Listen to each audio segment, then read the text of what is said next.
Hi, I'm Macaulay Culkin, and this is my last meal.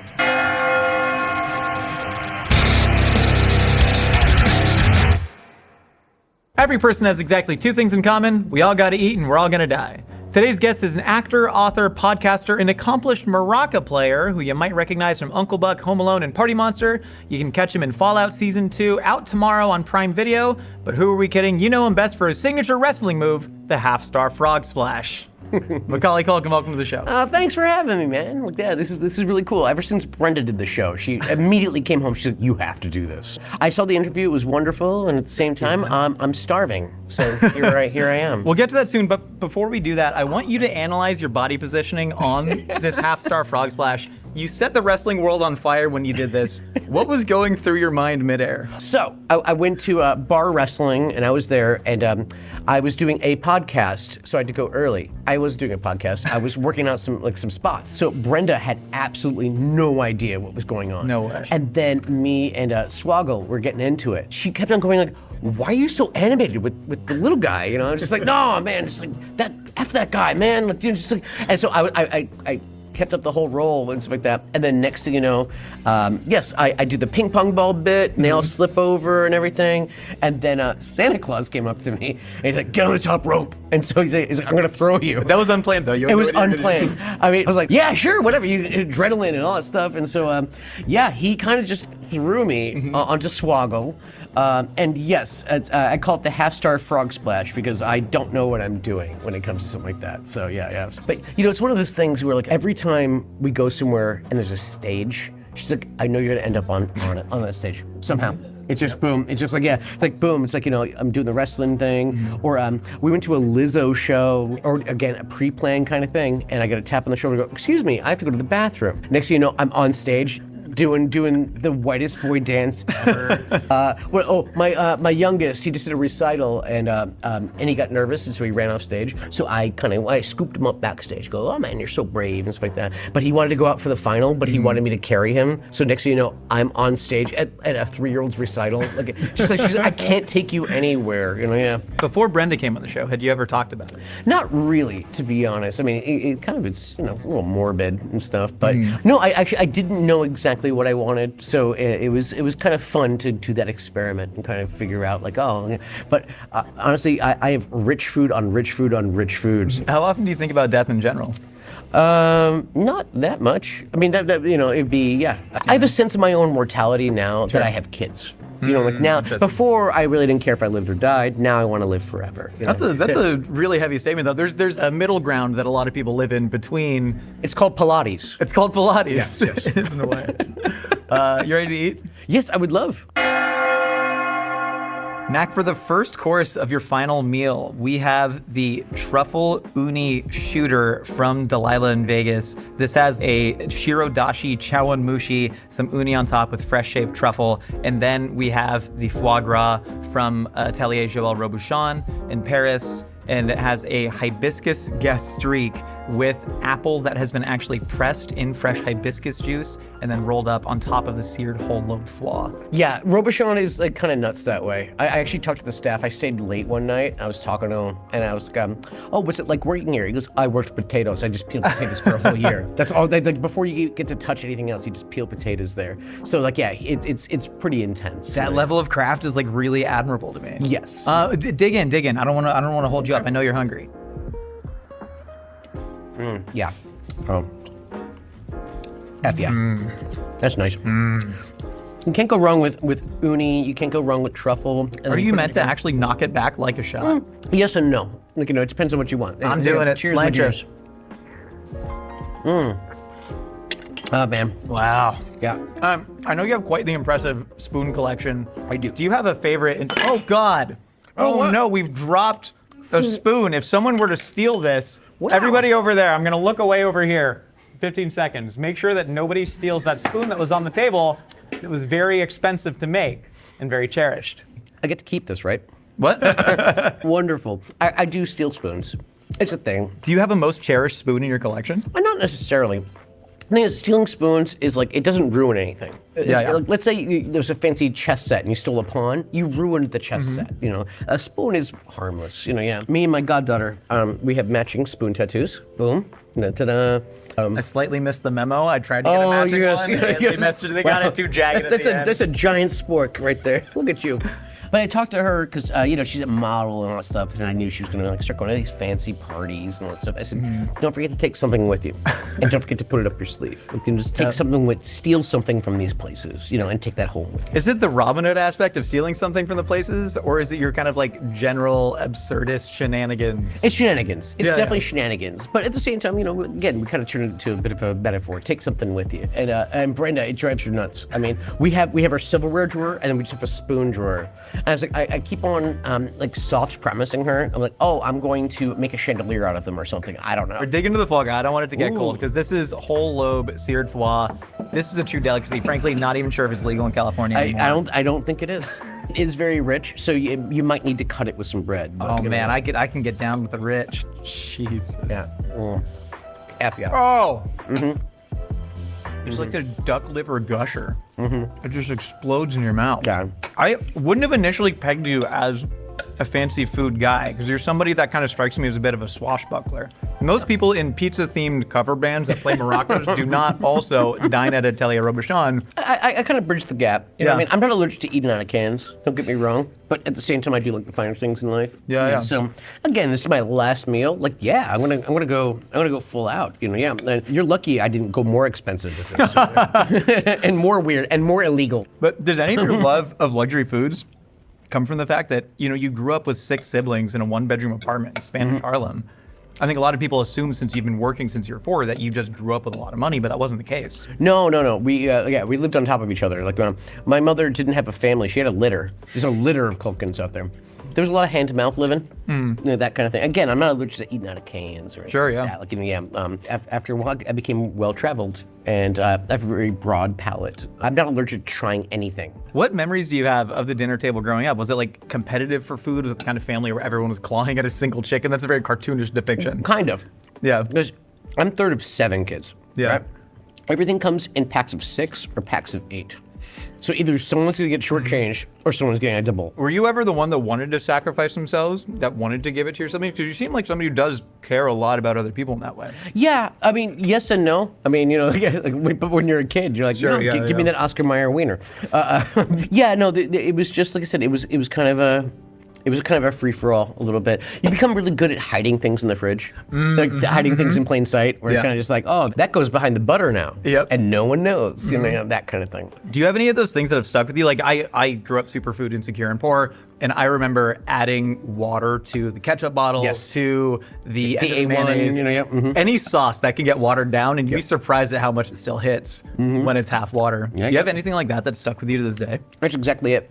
Yeah. I mean, you nailed it. Especially like A1 sauce. I have a vinegary kind of tongue. It likes vinegar. Yeah. And always love that. But yes, I remember adding water to the condiments and you know, just to make it last that much longer. When you're young, everything seems normal because everything is normal. Because that's all You have no experience. context. You have no context. You have no context. How much did watching other shows influence the way that you viewed your own life? I never had any illusions about like TV shows and movies. I knew how the sausage was made. Sure, yeah. You know, so I knew that was, you know, the guy, an idealistic kind of you know, spectacle. I knew that like what I was doing was different than other kids. For me, I didn't know how weird my life was until I got older and got away from it a little bit. Was there one single moment where you were able to like sort of gain that amount of consciousness and go, oh, this isn't the most normal thing? After a while, you actually come up with the vocabulary. You know, the actual vocabulary, the emotional vocabulary to figure out where, you know, how this all shook out. Is that just through thinking it through yourself? Was it through therapy? Was it through No, talking to just other people? thinking it out. Yeah. You'd be remiss if you didn't like self-reflect, you know? When you stepped away from acting in '94 after Richie Rich, and you said that you just wanted to be normal, to go to school, to do all the things that a normal 14, 15-year-old would do, did you find anything out about the term normal from that period in your life? What I wanted is to be with people my own age. Yeah. You know, you have to remember a lot of the stuff that I did when I was a kid. I'm not doing ensembles. Yeah. It's me. Like, I you know, you watch Home Alone, and or I'll watch it with my kids. So I go, oh my gosh, I'm in Castaway. except he had a volleyball to talk to. It really is Castaway. I didn't think about that. Yeah. No, yeah. They're like, oh, what was it like working with Joe Pesci? I'm like, have you seen the movie? We do maybe 2 scenes together. There's that going on over here, and then just me by myself in a house, almost home alone. But I wanted to go out, and I wanted to date girls, and I wanted to hang out with people my own age. I wanted to go to a party. I wanted to do those kind of things. I can't tell you how many bar mitzvahs I missed. I haven't been a bar mitzvah yet, so like I could still throw an adult bar mitzvah if you'd agree to come. I will totally come. We'll do karaoke up there, man. We'll have you singing Hava Nagila. Oh yes, are you kidding me? I'll carry you on that chair, man. Oh boy, howdy. Did it meet your expectations being able to do those things at the time? Because at some point, the toothpaste can't go back in the tube. It's a one-way street. Yeah. I was talking to a friend of mine. It was years ago. It was like 15 years ago. They got booked in a big time movie, and they were going around. They were asking everybody, should I do this? Should I not do this? Or this and that? And they never got around to asking me.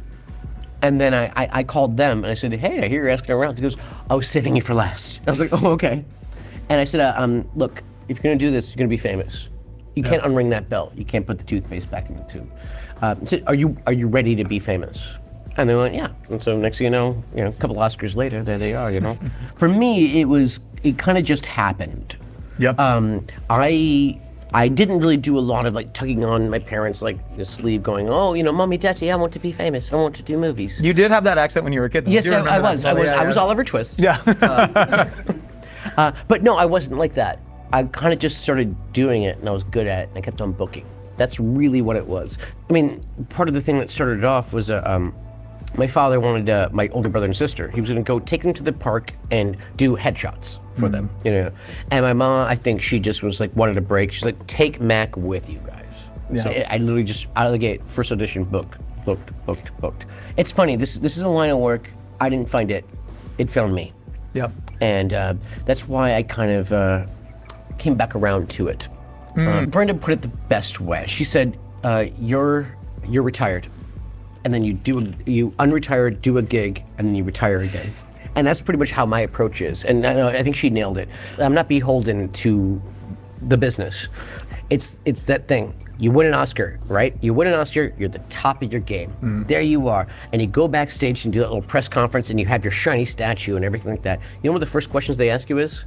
What's next? What are you doing next? And it's like, oh, that the pinnacle is not good enough. Yeah. You get on the hamster wheel, and it can get very unhealthy. You stick around in this business long enough, you either go crazy, you turn into an asshole, you die. That's the trifecta right there. That's the holy trinity. And so I try to avoid that. And again, it's like I do a gig because I want to do the gig, and then if I don't work again, that's totally fine too. What do you think is inside you that allows you to do that? Because you see other people who are very much on that hamster wheel, taking role after role after role. Yep. And I know you got offered a role in The Big Bang Theory, which would have made you so many more millions of dollars. But how do you think your life would be different? Do you think you'd be happier or less happy if you had that money? I'm pretty comfortable financially when it comes to that kind of stuff. Got $20? Yes, actually, you know what? Would you mind if I get my wallet? But no, I got enough scratch. I've done good. A lot of people who take a lot of roles also have enough scratch. Yeah, but again, that perpetual motion thing. I mean, you kind of have to be a shark. Because if you stop swimming, you're going to drown. I don't take that approach. I'm more of kind of a like a whale shark. I kind of just go and just sift. Yeah. As things come my way, and that ended up in my mouth. Oh, delicious! Like, oh wow, I love plankton. What brought you out of your temporary recurring retirement for Fallout 2? Oh, I just love the show. I was already familiar with the lore. I never played the games. It'd be that thing where I'd watch like a YouTube video or something like that. Like, I like the lore of it. So I was already into that. And then we started watching the show. Brendan and I, we ain't got time for nothing. We got 2 kids.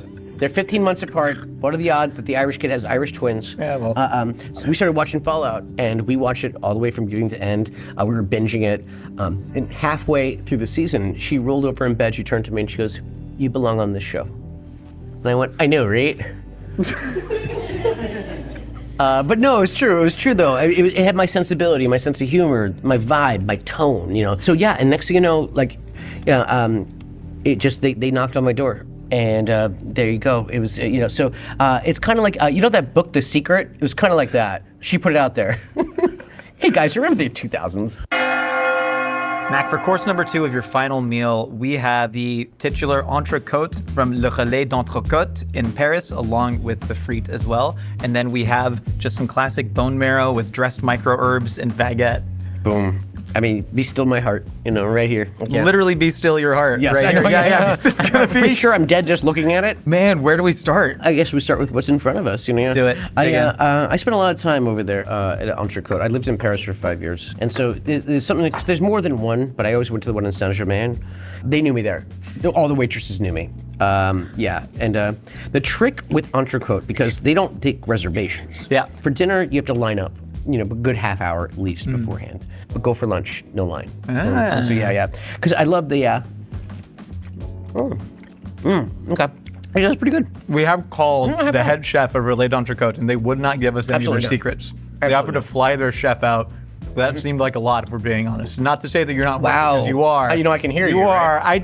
I don't know. We were like, that chef, we didn't want to go through all that. So I heard about this joint, and one day I just sat down. I said, "Can I see a menu?" They go, "No. They don't ask you what you want. They ask you how you want it." And I love that. Yeah. Actually, Brenda, she's a pescatarian. She went for it. She had some entrecôte with me. So she liked it so much she kept on eating it. Oh man. Oh, it broke her. You broke her pescatarianism? It broke her, man. She was vomiting. It broke her. I know, it broke her. She was just like, I was like, oh yeah, because when vegetarians and pescatarians, if it's been like a stretch, kind of ease into it. No, she ate like half a steak and just like, oh man, I was holding her hair for the rest of the night, man. You said when you moved to Paris, you thought that fewer people would recognize you, but then you realized that Parisians just don't really care. That's exactly it. The French were a lot more chill. Yeah. Super chill. There was a cafe out there. It was funny because a buddy of mine went to this cafe, and he asked for the Wi-Fi code, and they handed him a card, and it was me. What? And the Wi-Fi code was like Macaulay Culkin, yada yada yada. So he actually brought like a baseball card, and he brought it over to me, and so I was like, "Where is this joint?" So I went there and I sat down, and I just immediately turned to the waitress. "What's the Wi-Fi code?" She goes, "I'll be right back." And she brought the manager and the owner, and the first thing the owner said, he goes, I knew if I did this, you were gonna come. Like, yes, of course. I still have it somewhere. I still have that little baseball card. You're kind of like Candyman. You can be summoned, Yes. Yeah, Exactly. Make the Wi-Fi code Macaulay Culkin. Yeah, exactly. As long as you make the Wi-Fi code, me. So yeah, I thought that was really cool. But but generally speaking, the French were really cool to me. Like you said, it was, they were just unaffected by the trappings of being in Home Alone, or as they call it, what is it? It's Mama, I Missed the Plane. That's what it's called. That's what it's called. Do you know what it is in French? J'ai perdu l'aéroplane. No, that's I lost the plane. That's a different one. That's a different one. All right, dig into the bone marrow. Okay, let this get cold. Jeez. Yeah. It's clean, simple. I try to put a little bone marrow in my kids' stuff. It's good for them. Brain food. They know it right away. They're like, "Ew, what's in my macaroni and cheese?" What kind of stuff? Because I know people will do that with dog food, but you're putting it into mac and cheese? A little bit, just a little sweet. And they notice it right away. They won't let me sneak that stuff in. Yeah. Who was it? It was like Cameron Diaz. It was like, well, I sneak bone marrow and bone broth into my kids' stuff. It's brain food and all that stuff. I'm like, let me try that. And they're like, this is disgusting. Well, yeah, you raise kids with a discerning palate. It's gonna happen. Yeah. They're like, who's Cameron Diaz? I have a general theorem that normal people want to have fame and fortune, and famous people who have fortune want to be normal. Do you think it's just this sort of cosmic injustice that we all want what we can't have? That's exactly it. You want what you can't have. And Yeah. like that. For me, I'm very happy with my station in life. My kids don't understand yet. They'll watch some Sweet Life because I'll put it on. Brenda hates it. But I'll put it on. Yeah. And they go, I said, "Oh, London Tipton." I'm like, "Yeah, that's Mama." So they get that. But when they see Kevin, they always just call him Kevin. Because the illusion's still there. Just 2 nights ago, my son was asking questions. He wanted to see a family photo of all my siblings. So I ran downstairs, I got it and stuff, and he immediately, his eyes darted to me, and he goes, "Hey, that kid looks like Kevin." And I go, "He sure does, doesn't he?" I go, "Yeah."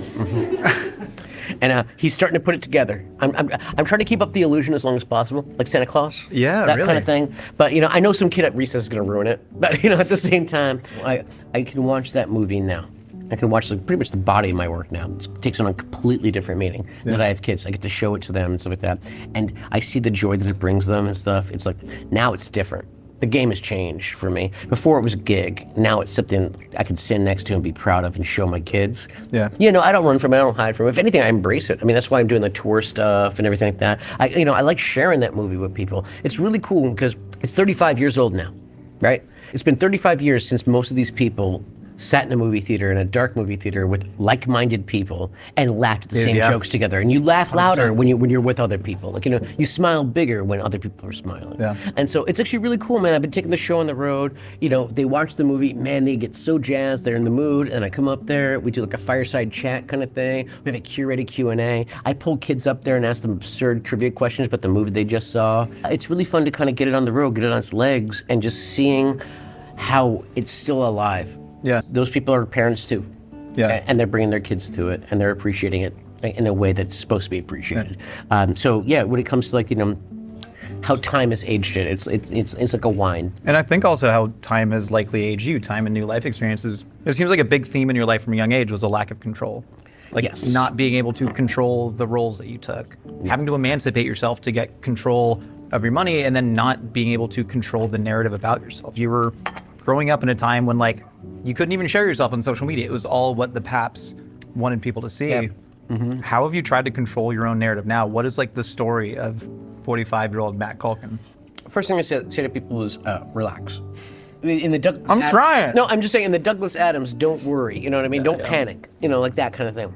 I see a lot of other like celebrities and stuff, and they're just not chill. They're not relaxed. You know, yeah. But no, it was a friend of mine, Doc Hammer. He's one of the guys who created Venture Brothers. He said, he goes, if you don't tell your story, someone else is going to. Yep. And it's true. You know, I had an ex-girlfriend, man. She did something embarrassing on television, and she told me not to see it. She goes, whatever you do, don't watch this thing. So I didn't. And then we broke up. I immediately watched it. But she was like, how do I get this removed from the internet? I go, no, that's the internet's forever. So what you do is you do something that pushes that down the algorithm. You do more stuff. You keep on doing things. You keep on getting better at stuff. You can control your own narrative. Yeah. If you want to, but also if you don't want to. I mean, gosh, I can't even remember his name. The kid who played Charlie in Willy Wonka. You know what he does? He's a veterinarian. He does livestock over there in the UK. That must what makes him happy. I think that's really cool, man. Like just do your thing. Whatever story you want to tell, just tell you know, like you don't have to tell it, but if you do, go ahead. Like you know, don't let other people tell your story. What can you tell me about the life and times of Monkey Boy? Oh, the Monkey Boy. Wow, that's a pull. Wow, you read that thing? I read Junior cover to cover, man. Oh my goodness, wow. I'm not even sure if Brenda's finished it. I really found it tremendously fascinating, and in your very absurdist style, where it seems like you're telling your story, but also intentionally disengaging from it. It was like a really interesting look at, you know, you're writing that when you're what, between 20 and 25? Something like that, yeah. I was about 20 when I really started doing like the lion's share of it. I was living in London at the time. I was doing a play, and when you're doing theater, you kind of have a reverse schedule. You're working night shifts all the time. So I did that, and I just ended up writing a lot. And I showed about 20 pages of it, I think, to a manager or something. And they showed it to a lit agent, and I was expecting them to go, "Oh, this is really cool. Now go write your memoir." And no, she looked at it and goes, "Oh, I like this. Do more of this." So yeah, it was kind of more of a stream of consciousness, kind of like, you know, sharing your notebook a little bit. It was really fun. It was a fun project. You know, I haven't lost writing altogether. I just don't do it as much. Again, I don't have time. I barely watch. You know, I barely got through Fallout. No, it's always been a passion of mine. I mean, at some point, I am gonna circle around and do that memoir. You know, yeah. Yeah, I liked your comic with the chef serving a steaming pile of cow shit. Yes. That was my favorite It doesn't part. matter how you cook it. People, you know, if they're hungry enough, they'll eat shit and like it. They'll eat shit and like it. Yeah. The surprise was the secret ingredient in the bone marrow, human shit. Oh, wow! Is it my birthday?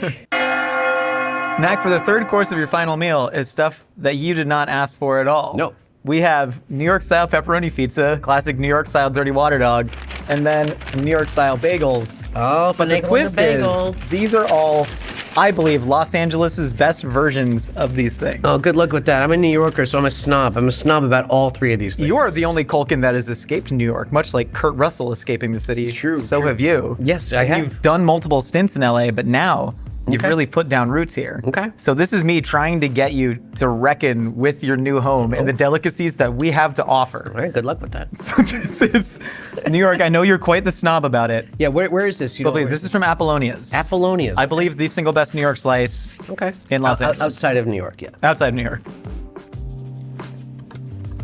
Solid. I've been everywhere, man. I was in a pizza band. We were an international band. Humble Yeah. brag. What country throws beer bottles the hardest at you on Oh stage? Jesus Christ! That was the UK. Yeah. Oh man, That adds up. That was Bristol. It was a gig. It was a gig on a boat. I actually worked that stage before, but for some reason, man, they were surly. You know, yeah. I think also the way we were booked, I think on that gig was like there was like an electronic band before us and this and that, and we're like this anti-folk outfit that just rhymes mushrooms with mushrooms, and so they started throwing things, and that's fine. But what got dangerous though was they threw one and they started hitting the ceiling and then it was showering down on people. And I was like, yeah, this ends poorly. And then one of my bandmates said the wrong thing. It was kind of just like, why are you throwing bottles at us? It's like, oh God. It's a mom going, stop bullying my son at school. Exactly. You know, so and then next thing you know, boom, I was just like, yep. You know, yeah, that was definitely an interesting thing. Yeah, Bristol. Yeah. Where do we stand on the pizza? Does it taste like home? Does it feel like home? You feeling anything deep in your New Yorker soul? This is a solid dirty slice. Yeah. So in a good way. And it's greasy, good. Tastes like Willis Reed being, carted on the wheelchair back onto the court. Back in 72. There's not a lot of Knicks highlights to really focus on in the last 25 years, so Mac, I had to dig deep. I'm so sorry. Brenda is so spoiled. She's gotten 5 championships in her lifetime when it comes to the Lakers. And like the last time the Knicks won, it was 8 years before I was even born. Man. And so, but at the same time, also, I got my Giants. My Giants have 4 rings in my lifetime. That is true. And like the Rams have 2 in her lifetime, but one of them was in St. Louis and before her time anyway. Doesn't count. Okay, so this is from Larry's Chili Dogs, right here in Burbank, California. I think the best hot dog in the city. Okay, let me try it. That's good. Good. You want a little gaminess in your hot dog. And that's why I like Grace. Grace Papaya is like the best dog. Going back to your pizza band, you've done a lot of things in your life that to me would signal that you're like a deep absurdist, which would kind of make sense because you've lived such a deeply absurd life, But now that you have kids, do you still have that absurdist outlook, or is something sort of like drawn you more inward and understand a grounded nature? I've leveled out more. I still kind of like do like fun little projects and things like that, but nothing really too kooky. Gosh, it must have been 2 Oscars ago, something like that, 2 or 3 Oscars ago. Eric Andre texts me, and he's like, "Hey, do you want to go try to break into the Vanity Fair after party and get arrested with me?" And I just was like, I said, well, 2 things. One, I got kids. I can't do that kind of stuff anymore. And secondly, they'll probably let us in. So That's not as fun though. Was there an old Mac that would have just gone? Oh, absolutely. Are you kidding me? That would have been my dream. Like 3 years earlier, 5 years earlier, I'd be like, oh yeah, Eric Andre. Yeah, let's go. Let's go do something stupid together. He'll just text me randomly.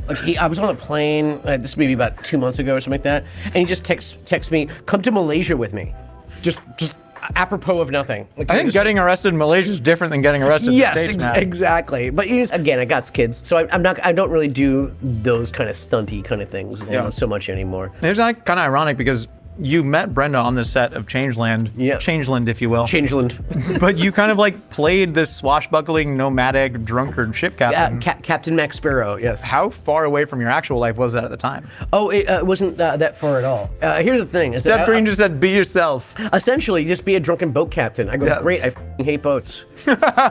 So I was like, I'm gonna need some whiskey to get on that thing and stuff like that. Fast forward 8 years and 2 kids and, really settling down roots with Brenda. They say timing is everything, but do you think that was the right time or was it simply the right person? It's funny, I always kind of say she picked me up off a pile. I'd always wanted to do the family thing. I always wanted the kids and the whole works. I wanted that. And it was just starting to sink in. Then it's not gonna happen. At least the way that I'm acting, the way that I'm conducting myself. No self-respecting woman would have my children. And then she saw the best of me, and it made me want to be better. And so I try to live up to her expectations. I know I disappoint her sometimes. But I've never had that before. being believed in that way. To the extent that when she was doing that to me, I was doing this. Going, whoa, whoa, whoa! Stop hitting me with loving me completely and like nicely and doing things for me. The first time like I was hanging out at her condo and stuff, she goes, "Give me your laundry." I was like, "My laundry?" She's like, "I'm gonna do your laundry." She cooked me a steak. She's a pescatarian. You know, like it was really weird. It was like, and again, it was kind of like I'm waiting for that other shoe to drop. I was always kind of going, whoa, whoa, whoa. Are you trying to trick me here or something like that? It felt unnatural until it started feeling natural. Yeah. This is the way that, like, you know, this is the way that they write about it in books and all that kind of stuff. I get to have that, and I'm really happy. I'm really proud of my life. I'm proud of my lady. I'm proud of my kids. I'm proud of the house that we live in. You know, I'm proud of all the core stuff, including the trappings too. I used to sign in things, and one of my jokes was, "Couldn't have done it without you." Because I don't know Jimmy Jim over there. You know what I mean? Like, yeah, it's like, but I couldn't have done it without you, Jimmy Jim. No, it's like with Brenda, it's like, no, I couldn't have done it without her. This whole life thing, like, you know, yeah, when it comes to just the work that I'm doing and just the way I receive life, it's something else. It's something different. And again, I'm very, very blessed about that. Yeah. I think a lot of people have responded to you and Brenda's relationship with that sense of pride that you're describing in yourself. I mean, you see all the comments on the video of, you know, you and her taking the Cosmo couples quiz or at the Hollywood Walk of Fame. Yeah. Like the world is rooting for both of you in a lot of ways, whereas it seems like for a large part of your life, there's a big part of the world that was rooting for your downfall or even making up stories about it. Yeah. You know? No, they were kind of controlling that narrative, you know, again, it's like, you know, I also let them have it too. I was like, oh, I'm done with this whole business thing, whatever. You could, I'm Mac. You could have Macaulay Culkin. That's fine. I really don't care. It was tricky when I was a teenager because one kid, another teenager, it'd be fine. It'd be really cool. They want to hang out. They want to be your best friend, you know? But you get a pack of teenagers, there's one-upsmanship and shit like that. Like, you know, it made me stay at home. It made me hunker down. In probably not the most healthy ways. The stuff that they would pull, like the press back then, would never fly today. Never fly today. You know, Do you see that as linear progress? Like, hey, we're doing better, or do you think we're sliding into? I guess we're doing better. I mean, like, you know, I don't know. It's never perfect. People also are overly sensitive to. I'm not sure where it lands. I just know the Razzies. You know, they went after the young lady. She was in a Firestarter. She also did American Horror Story with me. But they nominated for a Razzie. And I went to them on Twitter, and I was just like, you know, I did the tweets thing. And I was just like, no, like, you know, it's not funny. It's not cute. I know the whole idea is you're taking the piss out of these people. Like, yeah, take the piss out of Halle Berry doing Catwoman. You know, because she was down. She actually accepted her award. You know, it's supposed to be fun and games. And, you know, I said, it wasn't funny back in 1994. And it's still not funny now. And they took her name off of the category and stuff. Because it's like, yeah, don't do that shit, man. Like the kind of bullshit that they would do back then, like, you know, that I'm glad that doesn't fly as much nowadays, you know, because it was tricky. You know, Dig into this bagel, man. We got to try a bite. Tell me if you now taste home in Los Angeles. Mac, I need this emotional catharsis. Where's this from? This is from Hanks. This is my favorite. Courage, I think, is overrated. I'm a Hanks guy. We have a Hanks down the street from me. I think it's probably the same one. It's the same Hanks that's down the street from me. Come visit me and Mac at our homes. Our addresses are... Hanks. What's up? It's a solid bagel. Wake and Lake. Wake and Lake. They make probably the best bagels in LA, to be honest. He's a native Angelino. We can't return the Rams jerseys, ladies and gentlemen. They're good, though. It's a little chewy, but good. Mac, for dessert, Campbell's home-style chicken noodle soup. Yeah. What's behind this, man? It's just, again, I was kind of raised on this kind of stuff. And it's funny. Brenda was the one who suggested this. She's the one with the sweet tooth. And my kids inherited her sweet tooth. Me, I like savory. I much rather have like a cheese plate or something like that. But like, yes, I usually have a bowl of soup before bed almost every night. I mean, and I'm not allergic to eating out of a can. I love it, man. We would have served it right in the can had we known, but man, cheers. This has been wonderful. Dig in. Don't worry, I have a new spoon. Oh my God, he's using it. Holy shit, that is so hot. I like it though. That's the way it's supposed to be. What is wrong with your mouth where you can do that? I don't know. Have you seen Hot Ones? Hey, fair point. Listen, you put up a top 2 Culkin Brothers performance in Hot Ones. Oh, right? Thanks. Yeah, my joke is it was right after he won his Oscar. I was with a buddy of mine in a car, and he knows me, and he's like, "You have a joke yet?" I said, yeah, I do. I said, well, I'm really proud of my brother. Between me and him, we have exactly one Oscar. So, yeah, I'm very proud of him. He's done good for himself. Man, I mean, he just, at 15 months span, I mean, he won a SAG, a BAFTA, a Globe, an Emmy, and an Oscar for like 2 different parts and 2 totally different projects and stuff like that. It's like, man, not even Meryl Streep had a run like that. You know what I mean? Like I'm very proud of him. It's a hell of a run. None of you can top Rory's performance in Lords of Chaos, though. I know. I went to the premiere of that. Did you really? Love it. Oh man. I remember he was sending me pictures of him all in the makeup and everything like that. Dude. He works more than the rest of my family put together, man. He always he has a bit of hustle in him that's a little different. Like, yeah, he's not a whale shark, he actually he goes for it. Yeah, I'm proud of him. And my kids love Uncle Rory. They always talk about Uncle Rory all the time. It's so obvious how much love you have for specifically the family in your life. And I know growing up, you've written about it in Junior and your many attempted letters to your father.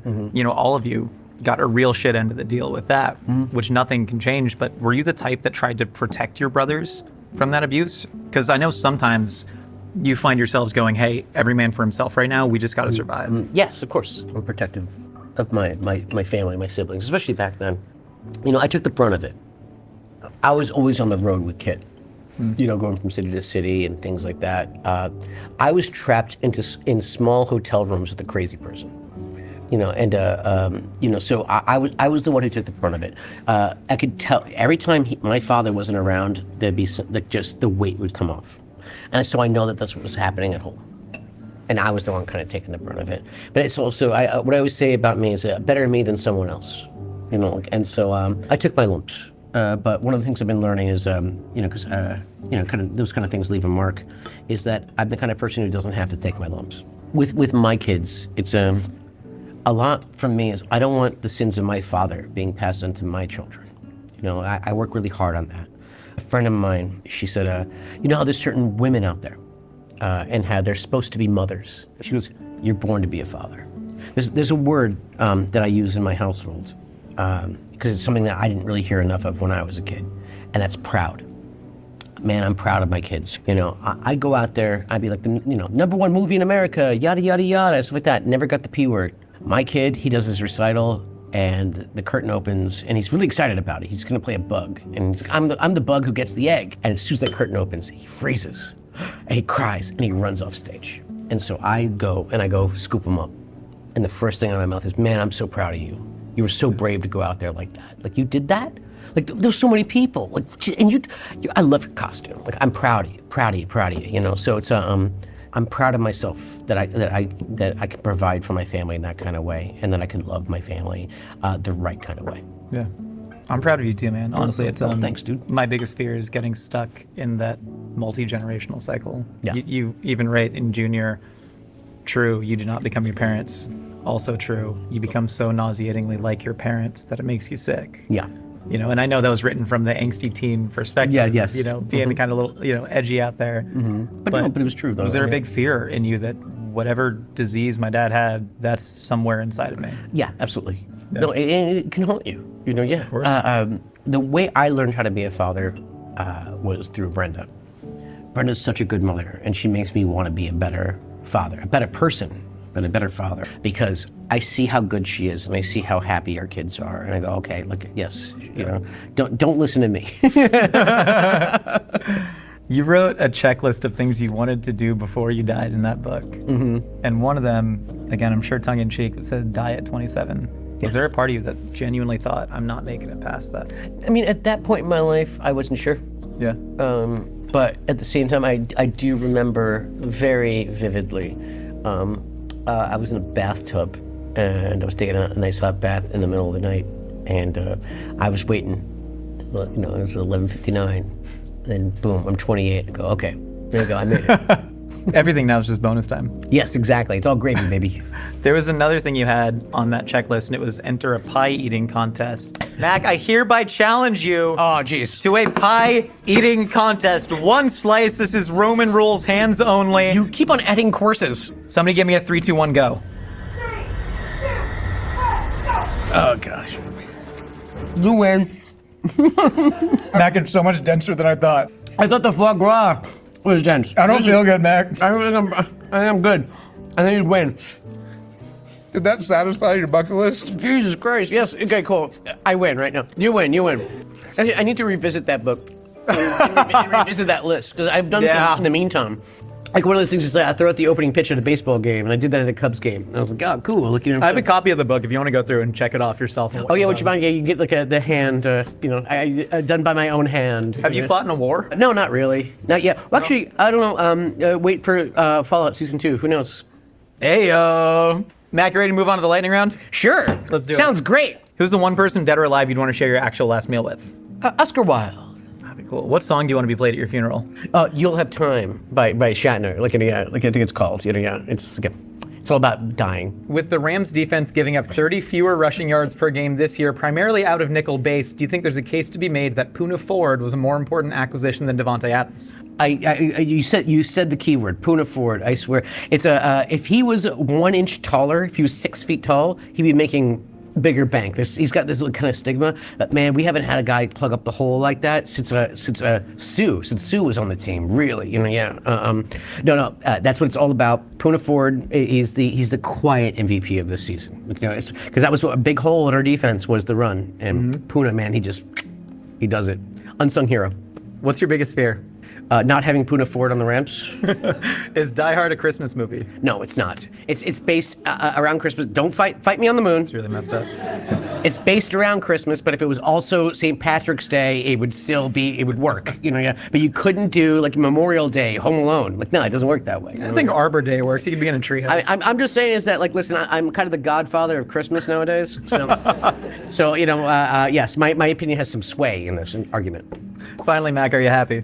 Yes, I'm very happy, and so is my tummy. I'm very happy. I love my life. I love everything. I'm so happy you're happy, man. I'm happy that you joined me here. If you want to give your last words to that camera right there. Hi, thanks for watching this show. It was delicious, and so was your company. You guys, yummy. He couldn't have done it without you. I couldn't have done it without you. Everyone check out Fallout Season 2. Mac, truly, dude, this has been the pleasure of a lifetime, man. Hey, cheers to Poona Ford. Cheers to Poona Ford. This is really about. And to spoons. And to spoons. My free spin. We'll see y'all next time.